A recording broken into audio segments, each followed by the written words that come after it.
Dünya Türkmenleri. Dünya Türkmenleri.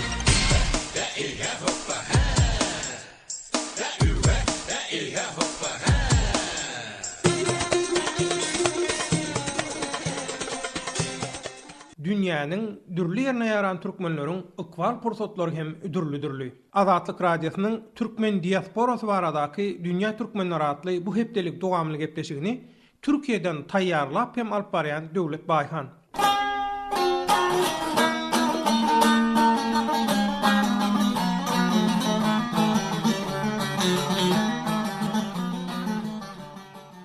Garaşsylyk ýyllarynyň dowamynda daşary ýurtlar we daşary ýurtlular bilen açylan ara gatnaşygyň käbir halatlarda garynnaşlyga, ýagny türkmenleriň daşary ýurtlular bilen durmuş gurmagyna getiren halatlar hem boldy. Şeýle ýagdaýlara esasanam türkler bilen köprek duş gelýär. Emma bagtyň gözleginde gurulan bu baglaryň käbirleri soňky döwürlerde dürli bökdönçliklere duçar boldy. Bu ýagdaýa Türkmenistanyň biometrik pasport düzgünine geçmegi bilen hasam köp duş gelýär diýilýär. Soňky bir näçe aýyň dowamynda ençeme türk raýaty Türkmenistanyň yollaşynyň pasportyny çalışmak üçin Aşgabatda barandan soň ýyzyna göý bermeýändigini netijede özleriniň çağalary bilen ýeki galanlyklaryny aýdyp kömek sorap Azatlyk radiosyna ýüz tutýarlar. Şeýlelikde Azatlyk radiosynyň Dünýä Türkmenleri atly hepdelik dowamly gepleşiginiň bugunky sanyny köp sanly dinleýijilerimizden gelip bolşan islegler, hatlar we tesirler esasynda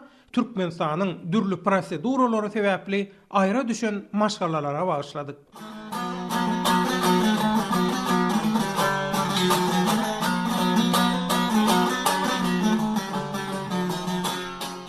Türkiýeli Yılmaz Yüceor Türkmenistanda işläp aýdan bir işi gur adamy. Aýdyşyna görä Yılmaz Yüceoryň asly Türkiýanyň Hatay vilayatyndaky teke türkmenlerinden. Yılmaz Yüceor Türkmenistanda biznes bilen meşgullanyp ýörkä bir türkmen maşgala bilen öýlenipdir. Soň olaryň bir gyýyz bäwegi dünýä inipdir. Türkiýeli işi gur adam Yılmaz Yüceor Türkmenistandaky işini tamamlap türkmen gelini bilen ýygyna dolanjak bolanda şol wagt intäk bir ýaşamadyk gyýyz bäwegini Türkmenistanyň proseduralary sebäpli goýup gaýtmaga mejbur bolupdyr. Şondan bäri 12 ýyllap öz çağasyny görmek üçin, oňa gowuşmak üçin göreşenliň aýdýan Yılmaz Yüceor aga sözlerine şeýle dowam edýär. Biz mahkemeye başvurduk. Geceli gündüzü takip ediyorum. Biz şimdi kimlikte ayrıldık yani. Biz bakalım dedik. Bir de böyle deneyelim dedik yani. Nasıl yapacağız? Nasıl edeceğiz? Vallahi bilmiyorum yani. 12 yıl tabii. 2002'den beri. Çocuğumu kundakta bıraktım yazdım ya. Ayrı düşen maşgalalar teması men ýygyderli ýyzarlap, giýje gündüz gyzyklanýan, möhüm ähmiýet berýän meselem. Biz Türkmenistanyň proseduralary sebäpli bir ýaşamadyk çağamyzy ol ýerde goýup gaýtmaga mejbur edildik. Şu wada çenne çağamyzy Türkmenistandan Türkiýe getirmeklik üçin ähli kanuny ýollara synaşdyk. Ýöne gynansaň bir netije alyp bilmedik. Türkmenistanyň hökümeti öz kanunlaryny bolşaýaly halkara kanunlara äsgermeýär. Türkmenistan hökümeti edilýän arz şikayatlary dinlemek beýlede dursun, äsgere nokta ýetek boljak. 12 ýyllap Türkmenistanyna galan çağamyzy kanuny ýollardan alyp bilmänimiz üçin türkü durmuşa çykypsyň diýen bahana sebäpli çağamyzy bermeýän bolsa Türkmenistan hökümeti onu resmi nikamyzy goýborsun edip aýrylyşyp çağamyzy aljak bolup synanyşyp görelýän karara geldik we aýrylyşdyk. Başga çäremiz galman üçin şeýletdik. Men çağamy Türkmenistanyna Gunnowda taşrap gaýtmaga mejbur edildim. Çağamyň ulanyny görüp bilmedim, oňa gowunyp bilmedim. Gunnowdaky bäwegi gelinimiň aýarlygyna berip gaýtmaly bolduk. Türkmenistanda biziň duçar bolan ýagdaýymyz dogrudan gaty elkençdi. Durumu çok kötüydü ya. Gerçekten çok kötüydü yani. Yani bildiğin gibi değil. Ayralykda geçen 12 ýylyň dowamynda Türkmenistandaky gyýdyňyz bilen nähili habarlaşdyňyz, ýagny habarlaşyp bildiňizmi? 12 seneden beri göremiyorum. Resimlerini gönderiyorlar işte. Büyüdükçe resimlerini gönderiyorlar. 12 ýyllap gyýdymyň ýygyderli suratlaryny berip durdular. Şu wagt hemme suratlary saklap goýdum. Türkmenistanda internet ýagdaýly bolan soň diňe telefonna gepleşip bilýär. Resimlerim var şu anda elimde. İnternet yapamıyorlar ki. Bilmiyorlar fazla. Fonda görüşüyorum o kadar. Türkmenistan hökümetiniň türkmen gyýyz gelinlere türkçe durmuşa çykypsyň diýip, olara şeýle oňoýsuz çemeleşmeginiň arkasynda size göre nähili pikir ýa-da düşünje ýatýaka? Hiç bu o konuda yorum yapacak akıl da kalmadı bende. Kardeşlik bilmem ne boştur ya. İnsan kardeşlik dediği o yürekte olacak yani. 10 yıllap Türkmenistan'dan çağam aljak bolup görüşüp, jewir jepa çekip bu temada aydara inni kellemde pikirim kalmadı doğrusunu aýtsam. Näme diýjegimi bilemok. Metbuatda Türkmenistan'ın dogonluk barada edýän çykyşlarynyň, aýdýan zatlarynyň hemmesi boş. Adamzadyň dogonlugy ýürekden bolmaly, kiçi dillen berde däl. Meselem anha şu wagt siz Azatlyk radiosu bolup maňajaň edip halymdan habar alýaňyz. Näme üçin? Yüreğinizde insan söýgüsi bolan üçin. Size ullokan taňryalkyny aýdýan. Käşke Türkmenistanyň hökümetem şeýle bolsady. Biziň çakylyk talaplarymyzy ýyzyna gaýtarmazdy. Çağamyzy Türkmenistanyna goýup gaýtmaga mejbur edip bize şeýle jewir jepa çekdirmezdi. Kardeşlik nedir? Bak şimdi sen beni arıyorsun. Neden arıyorsun? Bir sevgi var ortada. Allah razı olsun. İşte hükümetiniz de böyle olsaydı, bizi davetimizi geri çevirmeseydi, bizi buralarda süründürmeseydi, değil mi? Türkmenistan'a türkü durmuşa çıkanın üçün çağağın alıp bilmersin diyen soňlar inni 12 ýyldan soň aýrylyşyp çağağymyzy aljak bolup synaşýasydyňyz. Marşalaňyzdan aýryşmaňyz netije berer öýdýäňizmi? Ýagny resmi nikaň bolmalygy Türkmenistanyň galan çağağyňyza bolan hasradyňyzy çözermi? Vallahi bilmiyorum, onu da bilmiyorum. Yani hiç bilgisiz bir şekilde bir hareket ettik yani. Doğruny aýtsam bilemok. Näme etjegimizi bilmän çäresizlikden soňuna seretmän hereket etdik. Türkmenistanyň geliniň ma diýip maňa wize de beren oklar. Türkmenistanyna goýup gaýtmaly bolan çağamyza 12 ýyllap sereden gelinimiň aýal doganyna şu ýerde Azatlyk radiosynyň üstü bilen çäksiz minnetdarlygymy bildirmek isleýärin. Ol maňa wize üçin näçe çakylyk çykardynam bolsa, Türkmenistanyň hökümeti maňa wize bermedi. Türkmenistanyň daşary işler ministrliginden şeýle jogap beripdirler. Sen oň nämesi bolýan? Sen kim beýle türkü çağırar ýaly? Näme üçin çağırýan? Anha şeýle sözler bilen gelinimin aýal doganynyň ýagdaýyny bulaşdyrjak bolup, oň başyna bir bela getirjek bolup barýarlar. Ondan Türkmenistandan wize islemekligim goý bolsun etdik. Türkiýe raýatlaryna durmuşa çykan sebäple aýra düşürilen maşgalalar meselesi gaty çylşyrymly ýagdaýa öwürli we adamzat pazygalarına sebäp bolmaga başlady. Men Azatlyk radiosyna we beýleki metbuat organlaryna bu temada gozy bolýan meseleleri ýygyderli diňleýän we ýyzarlaýan. Türkmenistan hökümetiniň başyna oturan ýolbaşçylar aýra düşen maşgalalara kömek etjek bolan oklar. Şolar bu meseleni çözmeli ahyry. Türkmenistanyň ýolbaşçylary aýra düşen maşgalalaryň ahyn alalaryny diňlän oklarym. Türkiýe durmuşa çykanlary, Türkmenistanyň gyýy gelinler bilen öýlenenleri, anha şeýle äsgermen adamam hasaplanok Türkmenistanyň ýolbaşçylar. Diktatorluk bolsa da, şol diktatorda bir ýürek, insap, rehim bolmaly dälmiki? Edýän işiň dogry bolsa, dogrulyň diktatory bol we soňuna çenli git. Şonda halkyň alamy ýöne öýlenip durmuş buran çağaly maşgalalary aýra düşürip näme üçin gynnaýan, gynnamaga hakyň barmy? Hakyky döwlet ýolbaşçysy maşgalalary dargatman, aýra düşürmän, gaýtam olaryň watana peýdaly nesiller ösdürip ýetişdirmegine kömek etmeli, golluk bermeli dämi? Döwlet, hökümet elinden iş gelýän raýatlaryna gaýtam kömek etmeli, olar gollamaly dämiki? Türkmenistan hökümetiniň maşgalalary aýra düşürýän hereketleri öz awraýyny gaçyrýar. Onsoňam türkleriň asly hakykatdanam türkmen. Türkmenistanyň ýolbaşçylarynyň türkü durmuşa çykanlara, türkmen gyýy gelinleri bilen öýlenenlere garşy edýän hereketleri dogry däl we bu hiç kime awraý getirmemkä diýen. Ýöne Türkmenistanyň häzirki ýolbaşçylary muňa düşünüben bilmeýär, şeýle döwletli behwitli işleri edibem bilmediler. Olar diňe park gurdurmany, mermer jaýlar sallarmany bilýärler we başga bilýän, başarýan zatlaram ýok.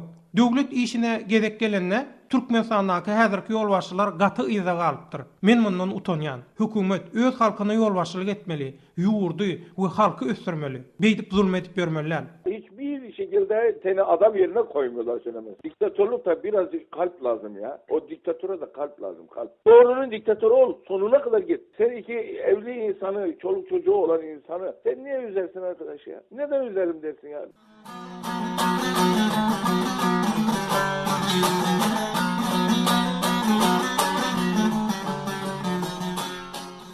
Azatlyk radiosynyň dünýä türkmenleri gepleşigini dinleýärsiňiz. Bugünkü söhbetdeşlerimiz türkü durmuşa çykan Türkmenistanly gelinler Maya, Bahar, Läle daglar. Hoş geldiňiz söhbetdeşler. Salam, hoş bulduk. Ýöne ilki bilen sizi Azatlyk radiosyna gelip bolşan hatlaryň biri bilen tanış etmek isleýän. Bu haty Türkiýeden Hakan Bozdogun ýazypdyr. Ol hatynda şeýle diýär: "Men türkmen gelinim 2013-nji ýylyň 18-nji oktýabryna Türkmenistana bardy. Türkmen gelinim ýany bilen türk pasportyny hem alyp gidipdi. Aýalym Türkmenistana baranda goşa raýatlyk bolanok diýipdirler. Haýsam bolsa birini taýlap almalydypdirler. Türkmen aýalym bolsa Türkmenistana, olar aýaly bolsa Türkiýe raýatlygyny taýlaýanyny aýdypdyr. Şondan soň 7 aýdan bäri aýalymy Türkmenistandan Türkiýe göýberen oklar. Aýalym gitmänke Türkmenistanyň Türkiýedäki konsullugyna soranda problema bolmaz diýdiler. Aýalymyň gidişi şol gidiş. Gaýdyp Türkmenistandan yzyna göýbermediler. Men bu ýerde Türkiýede bir çağan bilen gaty kyn ýagdaýda galdym. Üýümüz kirey we men işden aýrylmaly boldum. Bize kömek edilmegini isleýär. Kököteşer. Inha Azatlyk radiosyna kömek sorap ýüz tutun. Türkmen aýaly Türkmenistandan iýermeýän türk raýaty Hakan Bozdogunyň başyna gelen ýagdaý. Azatlyk radiosynyň Facebook sosial ulgamdaky Azatlyk radiosu sahypasyna aýra düşen maşgalalar temaly forma muň bilen baglanşykly tesir ýazanlar illeşimi we garawmyň hany lakamly. Şol illeşimi maşgalany biri-birinden aýyrmak türkmençiligi, yntanlyga, musulmançylyga hiç birine syganok, nerede çağalan näme günäsi ba, olar şu ýagdaý ýadyndan çykaryp bilir öýdýäňizmi diýipdir. Ine pasport çalşygyndan ogalam daşary ýurtlar bilen onda da Laytada Türkiýe raýatlary bilen maşgala bolan türkmen gyýz gelinleriň watanyna girip çykmagy kynly. Ýöne täze pasport kararyndan soň ýagdaýlar ýanky mysallaky ýaly hasam yaramazlaşdy diýilýär. Sizem onha türk raýatyna durmuşa çykyp ýaşaşyp gören türkmenistanyň gelinlerimiz, siz bu temada nähili adam ykballaryny gördüňiz, eşitdiňiz? Sizin pikiriňize görä Türkmenistanyň hökümeti näme üçin Türkiýe raýatlaryna durmuşa çykanlara şeýle çemeleşýär? Maýa, senden başlaly. Hayran alýan bolýan zatlary Türkmenistanyň niýeti nämeke diýänne oturup pasporty bahanalýa, wizany bahanalýa, garaz bahanasy biten ok. Düýbüne seredersen döwlet Türkiýe durmuşa çykaýyn diýip we gaýtýanlar öýdüp pikir edem. Ok, men özüm hem şok pikir bilen gelmedim. Gelen ýylym gideýin birazajyk pulum aýyn oglum okudaýyn diýip gaýtdym. Gaýdamda nesibemde badyr da, onsoň türkmen gelinleriniň daşary ýurda çykmagyna Türkmenistan günäkär. Näme üçin çykmaly? Gynansak da gürläsiň bilen okşuny aýdasy bilen okýana gynanlygym üçin aýtýan. Men durmuşymda 2 sany bir joran durmuşa çykdy. Grajdanstwasyny uzatmak üçin polisiýa gitjek güni pasportyny ýitirenligini gidip aýtdy, pasportym tapmadym, ýeni öýarlykda oluydan oluya geçemizi. Pasportumy ýitirdim. Şu grajdanstwamyň wagtyny uzaldyp bilersiňizmi diýä bolan, pasportyň gerek.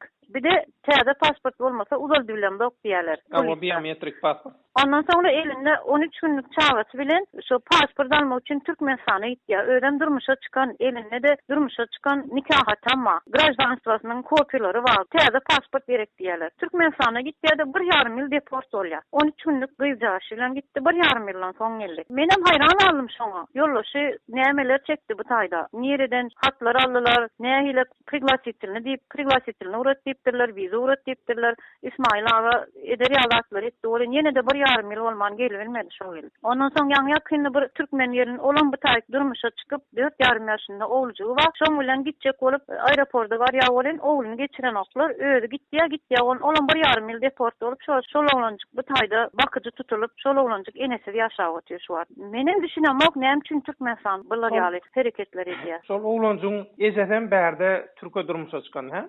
Hawa Türkiýe durmuşa çykan nikahaty bar elinde. O çağan o Türkden olan barada o çağan pasportdan ma. Bolin şu çağa gidip bilmedi. Sebäbini bilenmok. Jazasynda adyna mödäpdir bolin ýene de şu deport alýar şol ýyl. Näme üçin beýdip köseýärler? Menem hayran Türkmenistanyň alyp barýan işlerine. Hawa aramyzda kököteşemizden biri Läle de Türkiýe durmuşa çykan, Türkiýede maşgalaly illeşlemizden. Läle şu näme üçin Alaytada Türkiýe durmuşa çykanlara şular ýaly çemeleşilýär. Siziň pikiriňize görä muň aňyrsynda ýasan sebäp nämeke? Hakikaten doğrusunuz aytsam, men hakikaten bilemok näme bar onuň arkasynda. Näme üçin beýtýärler bize? Bizim prezidentimiz biz niýe durmuşa çykmalydygyny biz ondan sormaýas. Bizim ejemiz kalkamız var. Menin bir joran 5 ýaşynda çağasy var. Türkiýe durmuşa çykýar. Onuň zagran pasportu elinde bir aýyň içinde dönýän diýip çağasy bilen git bu Türkmenistana gitýän. Çağasyny elinden alıp Türkiye'ye uğratıyorlar. Çağatını alıp kalıp özüne uğratıyorlar. Hava. Ayalda Türkmenistan'da bizim aşağılatta Türk konsolosluğu vardır. Şu takip ediptir. Men Türkiye'de durmuşa çıktım. Menin elimde nikah hatım var.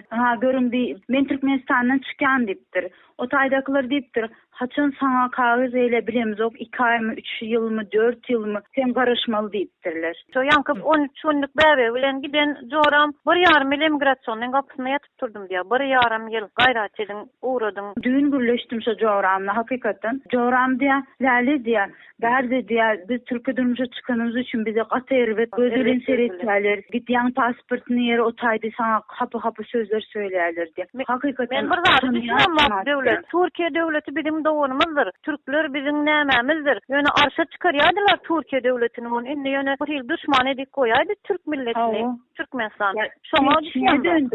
Yok, ol gelinler meselesine şeyle görünüyor. Ondaşından bütün kuruluşluk işlerini Türk firmaları yerine getirip göre Türkiye, Türkmenistan'da. Son Türk kardeşler Türkiye'den diye Türkiye ile katnaşıp dururlar. Meşmak bövreli inşallah Hudacan bugünlerimi de yetirsem sentabırda elim alyan. Indi men Türkmenistan'ın ecem kalkamda onlarım yaşaya otaydı. Onların bir zat olan ya indi men otayıp gidip bilmeyen. Bunu da gatı govu bilen yani şunu gidip bilmeyen. Ne için benim elimde hiç sadım yok. Men pasportum yok. Men gidin önkü pasportum. Men ne etmez Türkmenistan'ın vatandaşından çıkan. Men çık. Men otayıp ayağımı basacak gel. Elinde vizası bulun. Ayağın maşkallar gitti ya. Ondan dönüp bilen aklar. Çağların şu taydı şumat köşenip böyle. Bu doğru değil. Bu bizim prezidentimiz hakikaten bize düşman ediyor. Özünün yurdundaki adımlarını düşman görkezya özüne. Onun o tayda kim kalacak öyle? Kim yaşar o tayda? Dine burada atlar kurup yatırlar. Koronada da hiç sadım kömeyden oklar. Hiç kim bize kömey edecek olmaya. Benim dokumentlarımı düzeltip gidip gelir. Niye atıyordum onu? İndi gidenden gelmeyenle, benim işleyenle, benim gitmeyemesem edeceğim. Kalkamet getirmeyene karar verdim. Borçken çünkü dokumentum düzü olsa da koyuveren Aksiya'da. Pasportdan bahana. Yine aramızda bir iyileşimiz var.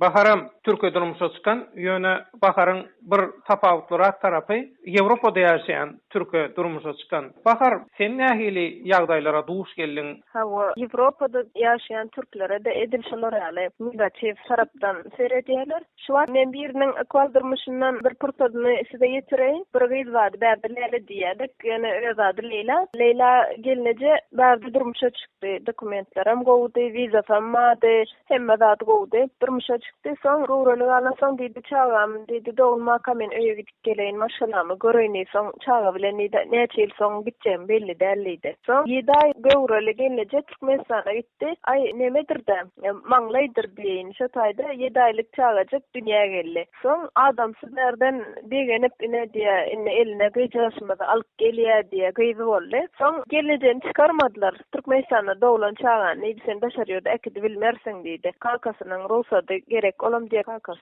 daşarýardy. Onu diýdi, berde däle diýe. Ay onu diýe seni diýe çağany gelip kalkasy alyp gitsin diýe. Şo boljak zatmyşa. Kalkasy viza alyp bilýän ka? Gepim şo taýda kalkasyna viza da bermediler. Kalkasy viza alyp bilen ana olan. Ulu akıllı başlı adamlar işleyen ok mu ka o taýda? Şuratları akıl yetirmeyen adamlar mı işleyen ka? Quebec atkaza edipdirler. Yok bermez viza diýipdirler. 2 ýyldan gowrak kolle gelýän giden adam henitem diýe men niýe gyzymam diýe aýalymam görebilem ok diýe internetten gow dersize iň bolmany diýe ýüzüne görsem bolýardy gyzymyň diýe näle bolýar näme diýe men näme etjemem bilem ok diýe nalaje diýe ýaly diýe özüm diýe ýaman erwet duýan şu wagt diýe. Indi öz ýagdaýymy düşünürsem size bizim öýden çakylyk geldi edemden diýdi men näde gyzym bilen körekenim gelsin resmi namalary hem dokumentlerimizi goýberdik çakylyk geldi viza bermediler ikinji ýerek goýberdik dokumentlary ikinji ýerden bermediler soň Düşünürüş beren oktormy näme üçin bermeýänler?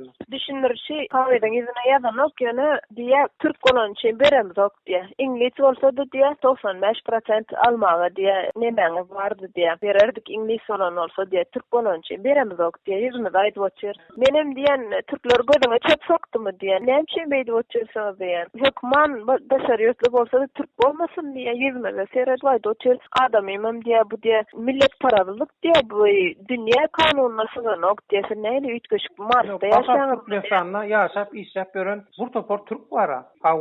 Näme diýe bize oğurluk edemiz yok diye bize bir kanun işedemiz yok diye esek diye oğurluk etme diye dırcasıyas diyersem. Bana aittiler aşıva seyahattan vize alabilirsin deydiler. Yine para peşkeş vermeliydiler. Menem gıdıktan kırmay borla dedim. Öyle gidiversek bolar enem atamı izinliydim. 2-3 yıllar göremiz yok. Olaram kırıkönlü gören yok. Maşkalar kuramaz öyle. Ne internette görüşübilirler kırıkönlü.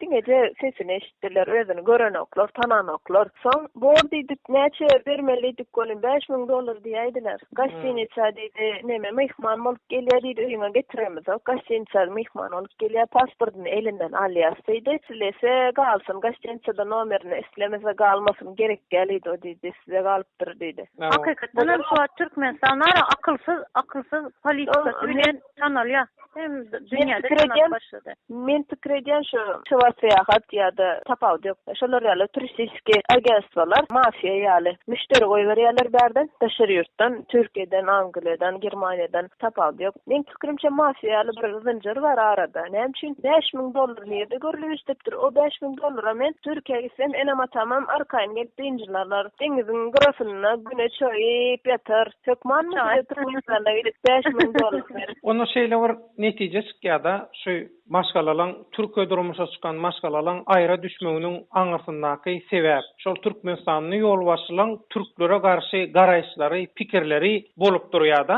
şeýlemi? Şeýle garaýşyň bardygy bilen balanşykly tesbirler bar. Meselem Azatlyk Radiosynyň azatgabarny.org internet sahypasyndaky aýra düşen maşgalalar temasyna açylan forma tesbir ýazan Maksat Stupino lakamlavar dinleyicimiz şeýle diýär. Men birinji gerek Türkmen migrasiýa gullugynyň şu işini gollaýan. Men öz pozisiýam şeýle, kynçylyk her kim gördü Türkmenistanda ýöne teme gyýlarynyň daşary ýurtlara durmuşa çykmagyny hiç kim gollamaýar. Hiç bir ýurdam Türkmenistan wapşe ýagny düýünden garşy bunika. Şol forma gatnaşan tesbirçilerden Alasadyk İstanbul lakamly ýene biri bolsa bu pikire goşulyp dogry edýärler. Näme türkmen ýigitlerimiz ýokmuka durmuş gurmaga diýipdir. Forumdaky ýanky tesbirçilere jogap beren doktor Maşryk lakamly bir dinleyicimiz bolsa, maksat eger türkmen oglan daşary ýurtly bir gyýda öýlenen bolsa, näme etmeli? Türkmenistan şolar ýaly wakalarda gyýda raýatlyk bermege aňyrda dursun. Wiza da berenok diýip bilýän. Men dos oglanym şeý diýip kösenýär. Şeýle ýagdaýda näme etmeli? Watanymyzyň şu politikasyny hem gollaýarmy? Görünüşünde garaýş beýan edipdir. Azatlyk Radiosynyň Facebook sosial ulgamyndaky garlarylan käbir tesbirlerem şu ýerde siziň dikkatyňyza ýetirmek isleýän, şeýle de dinleýijilerimize eşitdirmek isleýän TC Merdan Dönmez diýen bir dinleýiji Türkiýeге gelip durmuş gurmasy ýalňyş bolup biler, emma aýal maşgalany daşary ýurda çykarmasalar gowy bolar diýen. Insanlar mejbur bollugy üçin gelýär. Kim isleýär enesinden, atasından, çagalaryndan aýrylmagy, teň başyna gelsin, o wagt düşünürsiň diýip ýazdyr-da. Ina Azatlyk Radiosynyň azatgabarny.org internet sahypasyndaky aýra düşen maşgalalar adly forma gatnaşan tesbirçilerden Merjen İstanbul lakamly dinleýijimiz köne pasportymy sebäpli gatty kösenýär. Hastahanada baryp bilemzok. Käy ýagdaýlarda iş hakymydan alyp bilemzok. Polisiýa aýdar diýip gorkudýarlar. Diňe Türkmenistan hökümeti öz raýatlaryny şuny goýýar. Iň merkezi goňşy döwletimiz Özbegistanam raýatlarynyň rahat işleme üçin ýeňillikler döredýär. Bizim çağalarymyzyň geljegi üçin bu awar günleri geçirýär diýip ýazdyr. Ine Azatlyk Radiosynyň dünýä türkmenleri gepleşiginiň şuňky aýra düşen maşgalalar temasy boýunça azatgabarny.org internet sahypasyndaky pikir alşyga gatnaşan TKM gahrmany Türkiýe lakamly dinleýijimiz bolsa, Türkmenistanyň hökümeti şuň ýaly bolgusyz pikirlerini, proýektlerini nirden alyp karar berýär. Şoňa düşünemek. Bu hökümeti kim başa getirýär? Öz ilatyny öýsüz, okuwsuz, işsiz, biderek diktator kanunlary bilen kösendirýär. Eýsem bularyň dördüsi halkyň bagtly ýaşamagy üçin gereklidir. Müňlerçe türkmen oglan gyýlary en atasyndan daşary ýurtda okumagy diýär. Näme üçin başga ýurtlaryň grajdanlarynyň 90% öz ýurdunda okaýarka, bizim ýurdumyzyň grajdanlary okaýanlarynyň 75% daşary ýurtda okaýar. Näme üçin adamlar daşary ýurda iş gözlemäge diýär? Näme üçin aýal daşary ýurtlar bilen durmuş gurýar? Näme üçin türkmen halky durmuş bagtyny, sivilizasiýany daşary ýurtdan gözleýär? Şu soragyň jogaby türkmen hökümetiniň berýän biderek kararlarydyr. Hem de öz çäreleri bilen Kakbutda Türkmenistan halky bagtly gowy ýaly görkezýärler. Bu kararlardan gowusyny berip biljek Türkmenistanyna adam köp bar. Gadyrly türkmen grajdanlary Türkmenistanyň başyna düşünjeli adamlar geçip kuçularyny öz watanyna okutjak, raýatlaryny öz watanyna işletdirjek hem-de bagtly durmuş gurdurjak hökümet adamlar gerek diýipdir. Türkmen ýygy lakamly. Dinlejimiz birinciden adam öz islan yerine ýaşar. Gyý bolsun, oglan bolsun. İkinciden hem diktatoryň ýurduny zordan günümi görüp gören ýygy tökümini haýsy ýurt raýatlyk berjek diýse burmundam durjak däl. Näme çekenimi men bilýän. Açyk howa türme, korrupsiýa ösen. Nira barsaň diňe özüňkü. Arzyňy dinleýärler eger puluň bar bolsa. Adalat ýok, ýurt boljak bolşumyz çağalaryň bagyna döndü. Görünüşinde tesir etdir. Azatlyk Radiosynyň Dünýä Türkmenleri gepleşiginiň bugünkü söhbetleri Maya Läle Bakar. Hawa sizin ýaly Türkiýe raýaty bilen maşgala uran ýöne Türkmenistanyňky käbir proseduralar sebäpli aýra düşen maşgalalara nähil kömek edip bolar? Maya Bu datları Türkmenistan'ın prezidenti düşünüp, bu datları ministerler bilen ýygnak edip, Türkmenistan'ın prezidenti cevap vermeliler diýdi pikir etýän. Joram aeroportdan bir gelin alym diýdi. 3-4 gün mundan odol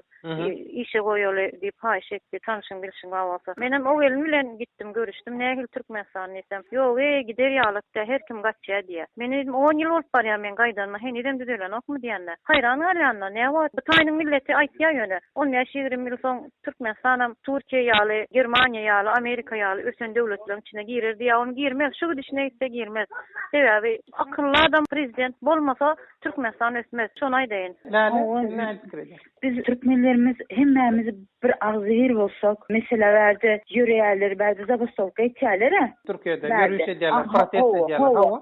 Hawa, bizim o taýda protest etmäni gorkunjundan sesini çıkarmaýarlar. A diýip ağzyny açyp bilen oklar. Biz hakikaten hemmämiz bilegi agzyry bolsak, o taýda prezident däl, başga birisine de yerine goýmasy goýulýar. Hakikaten. Läle. Onu yürüyüş gurlap, Florialaky öz hakyny talap edip şol işi düzeltmeli ýa-da şeýlemi? Hawa, men şo ýany diýip bilýän. Hawa bu Läleň pikiri, Hawa Bakar näme etmeli? Sen nähili pikir edýän? Protest etmeli diye söyleyin, demokratik devlet bolmamız için kahvedizinde demokratik devlet olin hakikaten iş yüzünde olur yerler. Bolmamız için bize mitinglerde elmudama Milli Hopsuzluk Komiteti öňe çykýar. Türkmenistan'a ýagdaý şeýle, daşary urtaky türkmenleriň azäle sany. Daşary urtaklar näme edip biler sen pikiriňe görä? Inha sen bir demokratiýa diýilende bir nusga görkezilýän, mysal alynýan bir Ýewropada ýaşap gören bir türkmenler.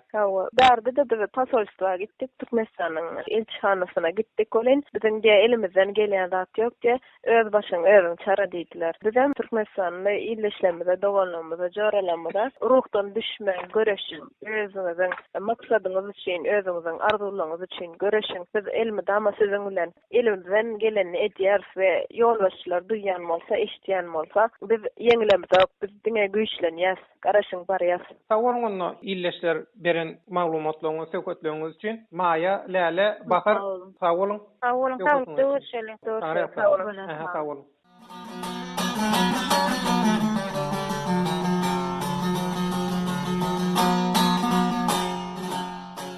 Azatlyk Radiosynyň Türkmen diasporasy baradaky Dünýä Türkmenleri adly bu hepdelik dowamly gepleşigini Türkiýeden taýýarlap hem alyp barýan Döwlet Baýhan. Saglykda hem bagtyar günlerde görüşelim.